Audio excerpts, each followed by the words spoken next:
हमारे 12वीं इंग्लिश के एक्टिविटी शीट के अंदर राइटिंग स्किल के अंदर एक अहम सवाल पूछा जा सकता है और उस सवाल का नाम है अपील या फिर हैंड आउट या फिर लिफलेट। यानी अपील को ही जो है हैंड आउट या लिफलेट कहते हैं।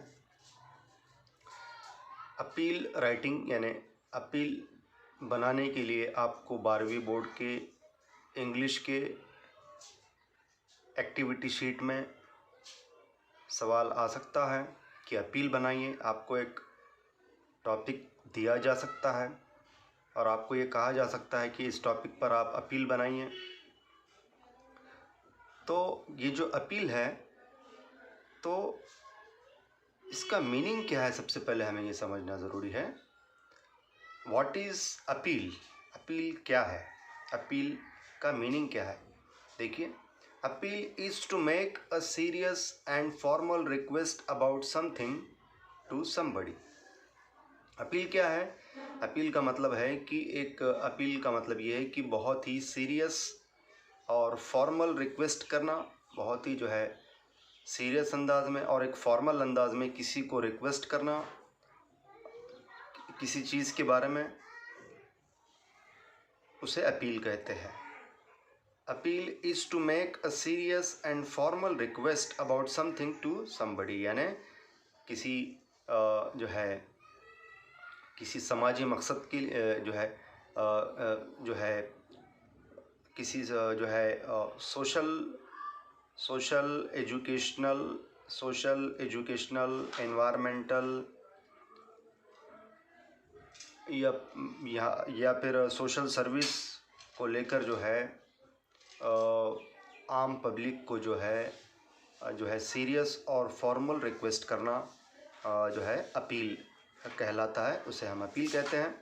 तो अपील का मतलब यहाँ पर एक बताया गया। देखिए, appeal is to make a serious and formal request, यानी कैसे रिक्वेस्ट करना लोगों को, सीरियस और फॉर्मल रिक्वेस्ट करना किसी जो है चीज़ के लिए, किसी पॉजिटिव मकसद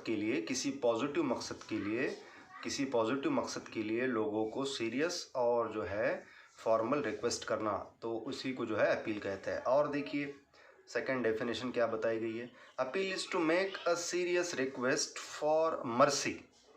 अपील का मतलब क्या बताया गया यहाँ पर? अपील का मतलब है कि सीरियस रिक्वेस्ट करना, किस चीज़ के लिए? मर्सी के लिए, सिंपैथी के लिए, हमदर्दी के लिए, काइंडनेस के लिए, रहमदिली के लिए, सपोर्ट मदद के लिए, एड हेल्प मदद के लिए, एंड डोनेशन यानी मदद के लिए, ETC। तो यहाँ पर जो है ये अपील का मतलब बताया गया।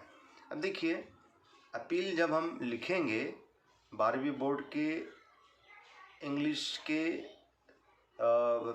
एक्टिविटी शीट में, 12वीं बोर्ड के इंग्लिश के एक्टिविटी शीट में अपील का सवाल आएगा और अपील के सवाल का जवाब हम जब लिखेंगे तो जवाब लिखते वक्त हमको जो है ये जो बातें बताई गई है, ये बातों को हमको याद रखना ज़रूरी है।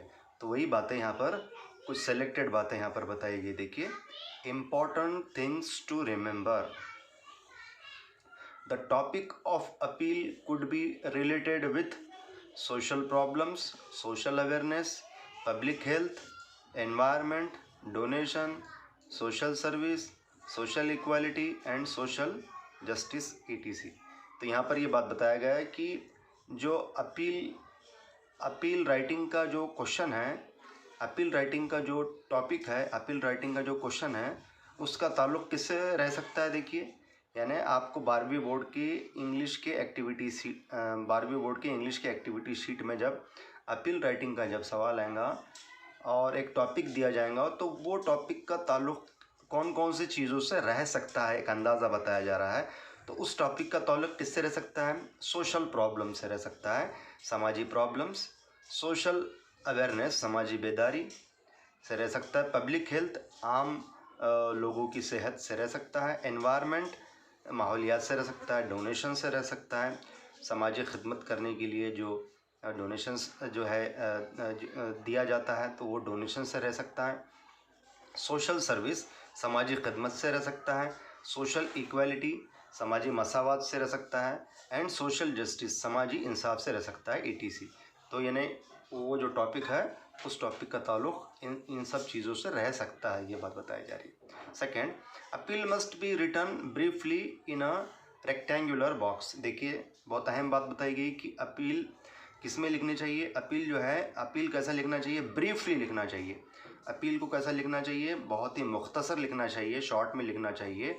और अपील लिखने के लिए क्या बनाना चाहिए, रेक्टेंगुलर शेप का एक बॉक्स बनाना चाहिए, एक रेक्टेंगुलर शेप का डायग्राम बनाना चाहिए और उस डायग्राम के अंदर ही अपील को लिखना चाहिए। Number 3, the language of appeal should be catchy, persuasive and very simple. और अपील लिखने के लिए जो लैंग्वेज हम इस्तेमाल करेंगे वो लैंग्वेज बहुत ही ज़्यादा कैसी होनी चाहिए, कैची होनी चाहिए, बहुत अट्रैक्टिव होनी चाहिए, परसुएसिव होना चाहिए, यानी लोगों को जो है मुतासर करने वाली होनी चाहिए। लैंग्वेज कैसी होना चाहिए, लोगों को पॉजिटिवली मुतासर करने वाली होनी चाहिए, एंड वेरी सिंपल, और लैंग्वेज बहुत ही सिंपल होनी चाहिए ताकि आम लोगों को जो है वो लैंग्वेज समझ में आ जाए और आपका अपील जो है लिखने का मकसद समझ में आ जाए। Number 4, the sentences must be brief but very effective. और जो सेंटेंसेस हम लिखेंगे अपील राइटिंग बनाते वक्त, जो सेंटेंसेस लिखेंगे वो सेंटेंसेस भी बहुत ही ब्रीफ होना चाहिए, बहुत छोटे छोटे सेंटेंसेस होना चाहिए, शॉर्ट सेंटेंसेस होना चाहिए, लेकिन बहुत ज़्यादा इफ़ेक्टिव सेंटेंसेस होना चाहिए। उसके बाद number 5, we should use different pictures, illustrations and slogans to explain our purpose effectively. और जो है हमने जो है अपील लिखते वक्त बताया जा रहा है कि वी शुड यूज़, अपील लिखते वक्त हमने क्या करना चाहिए, we should use different pictures. Appeal लिखते वक्त, अपील बनाते वक्त हमने अलग अलग किस्म के पिक्चर्स ड्रॉ करना चाहिए, इलस्ट्रेशंस का इस्तेमाल करना चाहिए, उसमें स्लोगन्स देने चाहिए, उसमें नारे लिखने चाहिए, मुख्तलिफ़ किस्म के नारे लिखने चाहिए, slogans, to explain our purpose, हमारे मकसद को एक्सप्लेन करने के लिए हमने जो है पिक्चर्स बनाना चाहिए, इलस्ट्रेशंस देना चाहिए, नारे लिखने चाहिए, जिससे हम जो है हमारे मकसद को इफ़ेक्टिवली आम लोगों को समझा सके। Number 6, appeal must contain factual and relevant information. देखिए अपील में जो मालूमात होनी चाहिए वो मालूमात कैसी होनी चाहिए, वो मालूमात इमेजिनरी नहीं रहना, तस्वूरी मालूमात नहीं रहना, बल्कि वो मालूमात कैसे रहना, वो मालूमात फैक्चुअल रहना, रेलेवेंट रहना। वो इन्फॉर्मेशन कैसे रहना, अपील में जो मालूमात लिखेंगे हम, अपील में जो मालूमात हम लिखेंगे वो मालूमात कैसी होना, फैक्चुअल होना, फैक्ट्स रहना, वो उसमें सच्चाई रहना, और रेलेवेंट रहना, जो है उसका ताल्लुक़ रहना टॉपिक से।